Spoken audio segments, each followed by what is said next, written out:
Let me be honest with you. Right now, as an Arsenal fan, I am genuinely worried. Not panicking, but worried. Because what is happening at this club in April 2026 is not just a little bump in the road. This is a full-on injury crisis hitting us at the absolute worst possible time in the season. And if we do not sort this out fast, we might be watching Manchester City lift that Premier League trophy while we wonder what went wrong. So let's talk about it. All of it. No sugarcoating. What actually happened against Bournemouth Saturday, Emirates Stadium, at home, against Bournemouth? We lost 2-1, let that sit for a second. Bournemouth came to our house and walked away with 3 points. Junior Krupi and Alex Scott scored for them, and the only reason we even had a goal was a Victor Gyökeres penalty. That is how the afternoon went. Now look, losing to Bournemouth is never okay.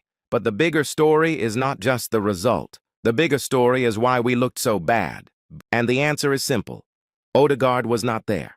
Saka was not there. Calafiori was not there. 3 of our most important players, all missing, all at the same time. When you take those 3 out of any team in the world, they are going to struggle. When you take them out of Arsenal, a team that is so heavily built around their individual brilliance, you get what we saw on Saturday.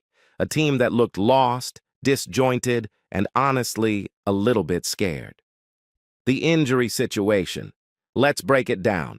So who exactly is missing and why does it matter so much? Let me walk you through each one. Martin Odegaard, our captain, our brain. Odegaard picked up a knock during our Champions League match against Sporting CP in midweek. He came off in the 70th minute and honestly, when I saw that substitution, my heart sank a little. He was seen celebrating with the team after the final whistle, which gave us some hope. But then came the Bournemouth squad announcement and his name was not on it. After the match, when Arteta was asked about Odegaard's situation, the answer was just no. No update, nothing. That kind of silence from a manager usually means it is not good news. Here is what makes this so painful. Arteta himself said on Friday before the Bournemouth game that Odegaard is the player who connects everybody. And I mean, you only have to watch one Arsenal game to understand what he means. Odegaard is the one who links the midfield to the attack. He is the one who finds the right pass at the right moment. He is the one who makes the whole system tick. Without him, we just look like a bunch of players running around with no real plan. And it is not the first time this season either. This is actually the 4th separate injury he has picked up in 2025 to 26. 4 times. He has only managed just over 1,000 league minutes the entire season. That is a big problem for a captain who is supposed to be the heartbeat of the team. Bukayo Saka, our vice-captain, our weapon. Saka has not played a single minute since the Carabao Cup final, a final we lost to Manchester City. That was weeks ago, and we still have no update on when he is coming back. Think about what Saka means to this Arsenal team. He is not just our right winger. He is our most dangerous creative player. He is the one who makes things happen in the final third. When Saka is on the pitch, teams have to double up on him, which creates space for everyone else. When he is not there, we suddenly become very easy to defend against. Arteta has been incredibly quiet about Saka's injury. No clear timeline. No, he'll be back in 2 weeks. Just silence and uncertainty. And I do not know about you, but that worries me more than anything else right now. Ricardo Calafiori, our wild card. Calafiori was also absent against Bournemouth. His situation is slightly less clear. Reports suggest it might just be muscle overload rather than a serious injury. And there is some slightly better news here. Sportsmole are reporting that his possible return date could be as early as April 15th for our Champions League second leg against Sporting. So maybe Calafiori is the one we get back soonest. And Fabrizio Romano, who we all trust for these things, has been known to give us the real picture on Calafiori in the past. Earlier this season, when Calafiori had a scare on Italy duty, Romano confirmed pretty quickly that it was nothing serious, just overload, and that he would be available. Hopefully, we get a similar update very soon about his current situation. The others, yes, there are more. In case you thought it was just 3 players, it is not. Jurrien Timber has also been missing since mid-March after an ankle injury. Mikel Merino is out with a serious foot injury that required surgery and is not close to returning. Piero Hincapié has a hamstring issue, and Karl Hein is out as well. So basically, Arteta is working with a squad that is missing its captain, vice-captain, and half of its best players. And we are in a title race. This is big. This is really big. Why this could decide the title here is where things get seriously dramatic. And I need you to pay attention to this part because this is the stuff that could define our entire season.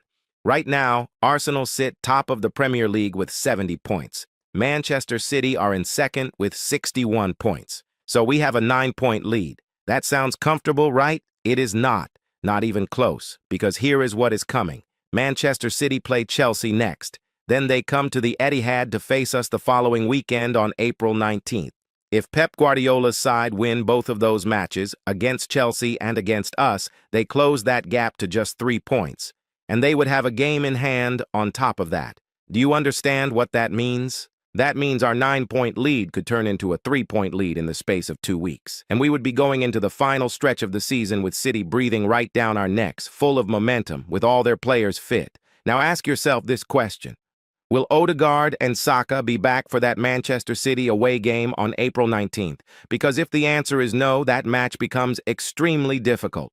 Arsenal without Odegaard and Saka at the Etihad is a scary thought. We need our best players for our biggest game. Arteta knows it too. After the Bournemouth defeat, he was more honest than I have heard him in a long time. He said the team needs the injured players back with them immediately. Not soon, not eventually. Immediately. That word told you everything about how desperate the situation is.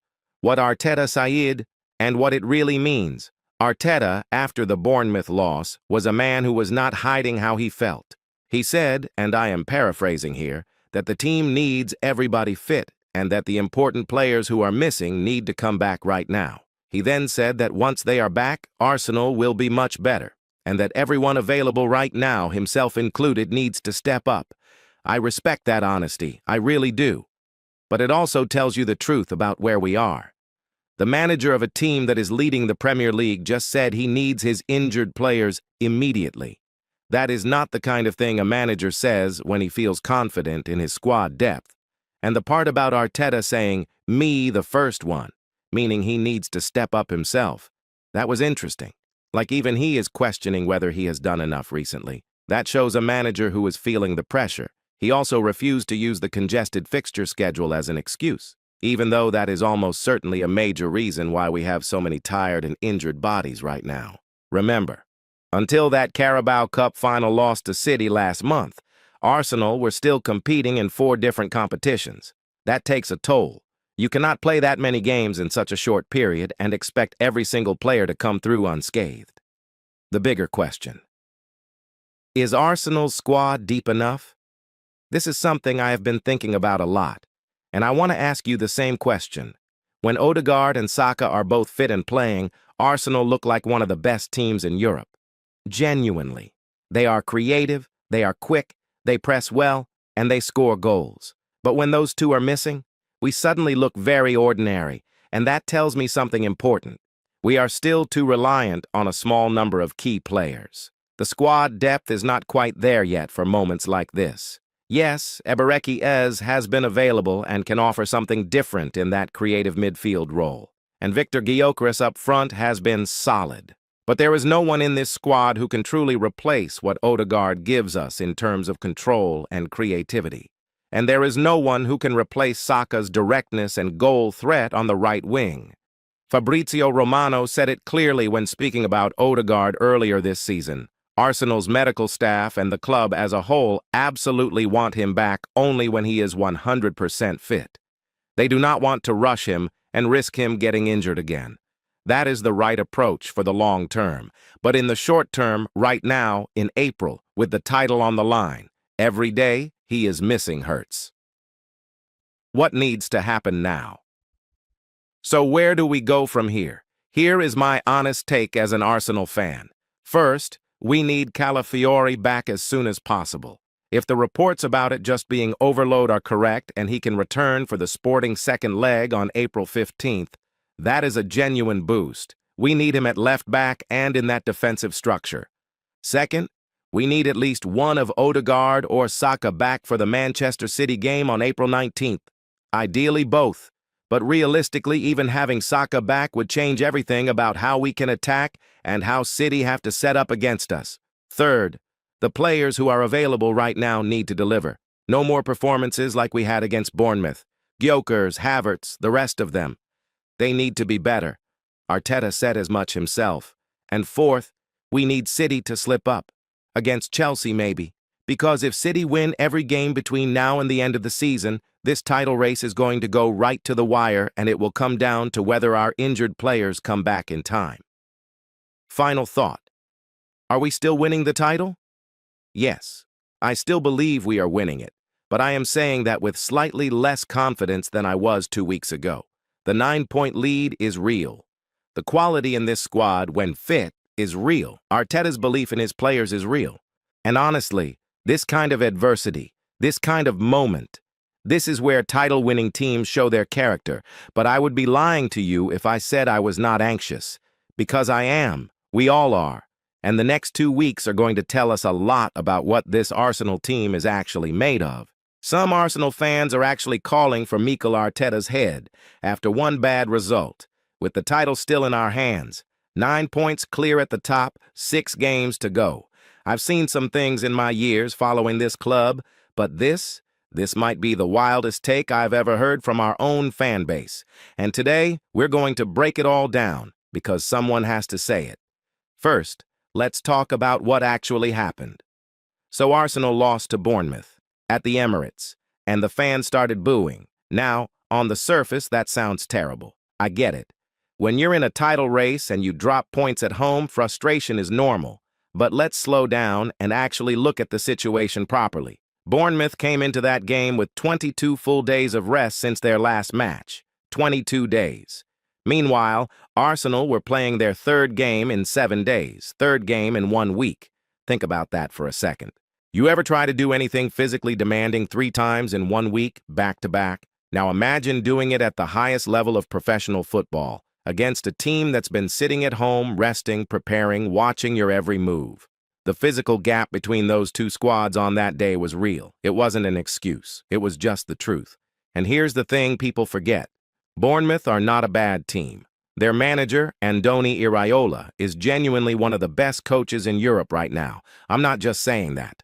People across football are talking about this man. There are serious conversations happening about him being the next manager at clubs like Manchester United, Liverpool, maybe even Man City if Pep decides to walk away. That's the level of opponent Arsenal we're dealing with. So yes, Arsenal dropped points. But let's stop acting like it was some embarrassing collapse against a League Two side. The title is still in Arsenal's hands. Can we please remember that? This is the part that gets me most frustrated. 9 points clear. 6 games left. The title is right there. How many clubs in the history of English football have been 9 points clear with 6 games to play and not won the league? Go ahead. I'll wait. This situation is not a crisis. This is an opportunity, a massive one. And look at Arsenal's remaining fixtures. Manchester City away, Newcastle at home, Fulham at home, West Ham away, Burnley at home, Crystal Palace away. Is that schedule easy? No. But is it impossible? Absolutely not. Now here's something people have conveniently forgotten. Man City, at that same point in the season, were a struggling side. They had only won 1 game in their last 7 against Arsenal. 1. And the last 2 times they met at the Etihad, it ended in draws. So tell me again why everyone was acting like City were going to suddenly turn into the treble-winning machine of 2023? They weren't in that form. The league table proved it. Let's address the 3 years of bottling it narrative. Okay. I need to push back on this one hard because it's lazy thinking and we deserve better than lazy thinking. Yes, Arsenal have finished second in the league 3 years in a row. That's a fact. And yes, it hurts. Every single time it hurts. But finishing second doesn't automatically mean you bottled it. These are 2 different things. Let's actually look at what happened in those 3 seasons. The first challenge, when Arsenal were top of the table and eventually got overtaken. That one? Okay. You can make the bottling argument. The wheels came off at a key moment and City took full advantage. I'll give you that one. But the other 2? Come on. One of those seasons, William Saliba, our most important defender, the guy who holds the whole back line together, picked up a serious injury at the worst possible time. When Saliba went down, Arsenal's defensive structure fell apart. That's not bottling. That's losing your best player at the wrong time. It happens. It happened to Liverpool too in different seasons. It happens to everyone. So when people say Arsenal always bottle it, what they're really saying is Arsenal finished second multiple times. And while that's frustrating, it's not the same story being told over and over again. Every season had its own reason, its own context, its own twist. And honestly, getting to that point, being close enough to bottle it, is itself an achievement that Arsenal weren't managing 5 years ago. Think about where this club was before Arteta. No top four, no direction, players not giving everything. The Emirates was a sad place to be. Now we're competing for titles. That's growth. Real growth. So what about Arteta? Is his project done? Here's my honest take. No, it's not done. Not even close. And you want proof? Look at what Fabrizio Romano has been saying about this club. Romano doesn't talk about declining clubs. He talks about clubs with ambition, direction, and money to spend. And Arsenal? They've been all over his timeline. Romano confirmed that Arsenal completed the signing of Martin Zubimendi from Real Sociedad, a midfield player who's elite at controlling games and pressing high, exactly the kind of profile Arteta's system demands. The club paid slightly above his release clause to make sure it got done. That tells you the level of intent at Arsenal right now. Romano also confirmed that Arsenal will sign both a new striker and a new left winger in the upcoming window. A new number 9 is coming. A new attacker on the left is coming. That's what a club in decline looks like? Really? And on top of that, Romano mentioned Arsenal are quietly looking at strengthening the right-back position too with a younger option, a move that hasn't even been widely discussed yet but shows how far ahead Arsenal are planning. This is a club building something, not falling apart. Now, people will say, okay, but what about trophies? When does Arteta actually win something? That's a fair question. I'm not going to pretend it isn't. The league title has been close, but not quite there yet. But here's what I'd ask back. What's the alternative? Who exactly are you going to bring in that's better than Arteta right now? Think about it. The managers who are genuinely better or at the same level are all either locked into huge clubs or not available. And if you go looking for Iraola, the man I mentioned earlier, well, half of Europe is already trying to sign him too. Arteta knows this squad. He built this squad. He knows how Saka moves, how Odegaard thinks, how the press should work. What shape gives them the best chance? You don't throw that away because of a few bad weeks. What about the Champions League? The article I read touched on this briefly, but I want to give it more time because it matters. Arsenal in the Champions League is something we were starved of for years. And now they're not just in it. They're competing properly, learning, growing. The experience the players are getting at that level is building something that doesn't show up immediately in results, but shows up over time. Yes, losing to PSG hurt. Romano acknowledged it was a disappointing tie, but Arteta himself came out and talked about how proud he was of the squad's attitude. That's not someone who's lost the dressing room. That's not someone going through the motions. The players believe in him. And when players believe in their manager, you don't break that lightly. Let's talk about the bigger picture. Here's something I think about a lot with Arsenal. Pep Guardiola didn't win the Premier League in his first 2 or 3 seasons at City either. It took time. It took getting the right players. It took winning the battles in the transfer window over and over until the squad was exactly right. Arteta is doing the same thing, just with more pressure because Arsenal fans are used to a history of glory and are impatient for it to come back, which is understandable, but it doesn't mean the process is wrong. Fabrizio Romano has also pointed out that Arsenal have been monitoring young talents across Europe. One name that came up was Victor Valdepenas, a 19-year-old defender from Real Madrid's academy, who Arteta's team have been tracking since October, a 19-year-old. You don't track 19-year-olds unless you're planning 3 or 4 years into the future. That's not a club in panic mode. That's a club with a plan. The hierarchy believe in Arteta. Romano has said that clearly. Arsenal will back Mikel Arteta this summer. The board, the sporting director, Andrea Berta, everyone at the top of the club is aligned. They're not questioning the manager. So why are the fans? Some questions I want you to think about. I'm going to throw a few things out here and I want you to genuinely think about them. If not Arteta, then who? Name me one manager who's available right now and would do a better job with this squad. I'll genuinely wait.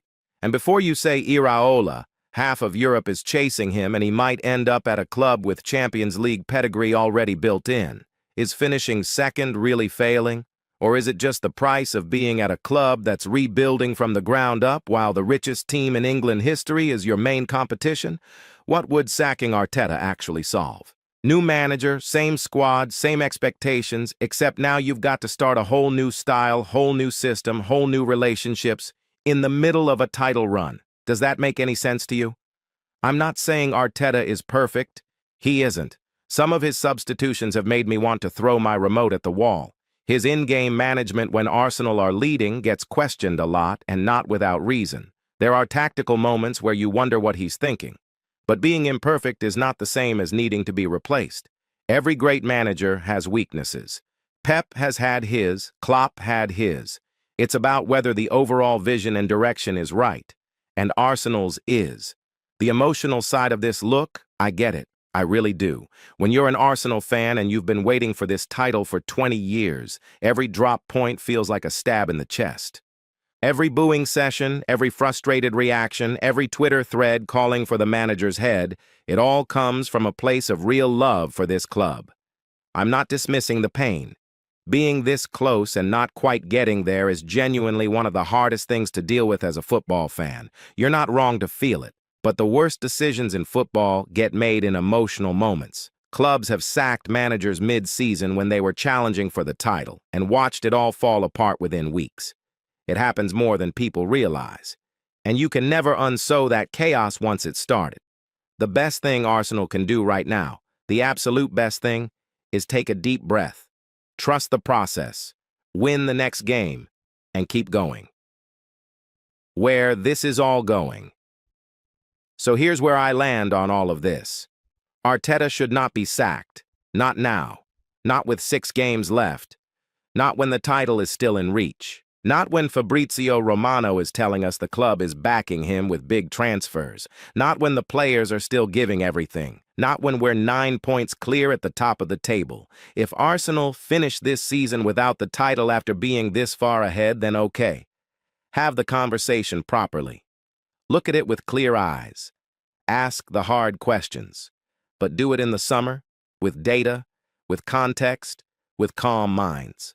Right now we need to back the team, back the manager, get behind every single player in that squad and push them over the line. Because here's the truth, we might never be this close again for another decade if we mess this up. And messing it up starts with losing faith in what we've built. Arsenal fans, stay with me on this one.